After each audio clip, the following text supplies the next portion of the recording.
Assalamualaikum warahmatullahi wabarakatuh. Perkenalkan, kami dari kelompok 5. Nama saya Nurmala Komalasari. Saya Siti Sofia. Saya Sastri Domatia. Saya Sondora.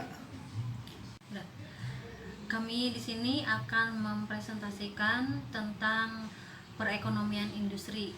Pembahasan pertama akan dijelaskan oleh sahabat saya, Sastri. Silahkan. Ya, yang pertama saya akan menjelaskan tentang pengertian industri. Menurut UU No 5 tahun 1984 tentang perindustrian, industri adalah kegiatan ekonomi yang mengolah bahan mentah, bahan baku, barang setengah jadi, dan atau barang jadi menjadi barang dengan nilai yang lebih untuk penggunanya, termasuk kegiatan rancang, bangun, dan rekayasa industri. Istilah industri dapat juga diartikan sebagai himpunan perusahaan-perusahaan sejenis di mana kata industri dirangkai dengan kata menerangkan jenis industrinya. Misalnya industri obat-obatan, industri garmen, industri perkayuan, dan sebagainya.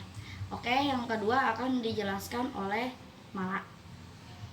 Sejarah pembangunan industri di Indonesia. Pada tahun 1920-an, industri-industri modern di Indonesia hampir semua dimiliki oleh orang asing. Walaupun jumlahnya hanya sedikit, industri kecil pada masa itu berupa industri-industri rumah tangga seperti penggilingan padi, pembuatan gula merah, rokok kretek, kerajinan tangan, tekstil, dan sebagainya yang tidak terkoordinasi dengan baik. Pada masa Perang Dunia Kedua, kondisi industri cukup baik. Namun setelah pendudukan Jepang, keadaannya menjadi berbalik. Hal ini karena ada larangan impor bahan mentah dan diangkutnya barang-barang kapital KR Jepang serta pemasakan tenaga kerja Romusa, sehingga investasi asing praktis nihil. Keajaiban ini menyebabkan investasi asing berkurang, namun telah memacu tumbuh suburnya sektor bisnis kalangan pribumi kendati relatif kecil. Masyarakat situasi demikian, pemerintah membuat kebijakan yang menitik beratkan pengembangan industri-industri yang dijalankan dan dimiliki oleh pemerintah. Keadaan demikian diwariskan pemerintah Orde Lama ke pemerintah Orde Baru yang kemudian mengubah pola kebijakan ekonomi yang demikian kompleks dengan menatanya kembali. Pada tahun 1999, hampir semua jenis industri di Indonesia mengalami kemunduran, bahkan ada yang terpaksa harus ditutup karena pailit. Hal ini juga termasuk perusahaan-perusahaan bidang perkebunan mengalami penurunan, kecuali perkebunan kelapa sawit, teh, dan tembakau yang mengalami peningkatan. Luas tanaman dan produksi karet menurun pada tahun 1999 sebesar 1,13% dan 8,03%. Baik, selanjutnya akan dijelaskan oleh saudara Siti Sofia. Selanjutnya tentang tujuan pembangunan industri di Indonesia.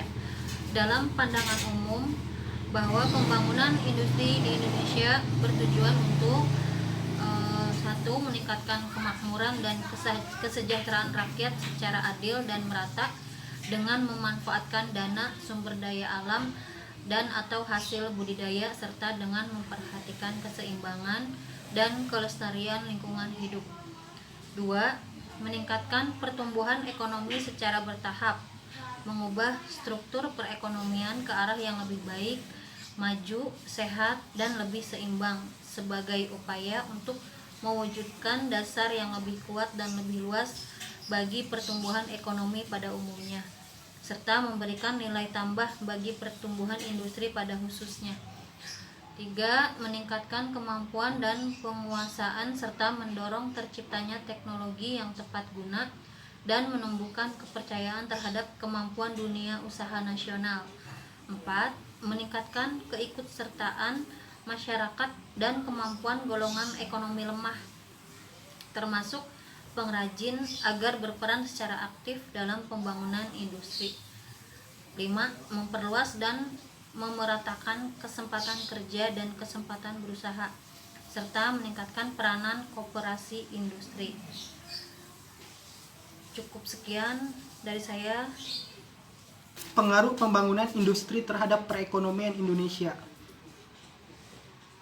Dampak positif pembangunan industri: terbukanya lapangan kerja, terpenuhinya berbagai kebutuhan masyarakat, pendapat dan kesejahteraan masyarakat meningkat, mendorong untuk berpikir maju bagi masyarakat. Sedangkan dampak negatifnya, terjadi pencemaran lingkungan, hilangnya kepribadian masyarakat, terjadinya peralihan mata pencarian, terjadinya pemukiman kumuh di kota-kota.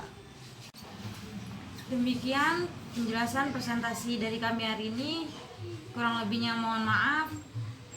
Wassalamualaikum warahmatullahi wabarakatuh.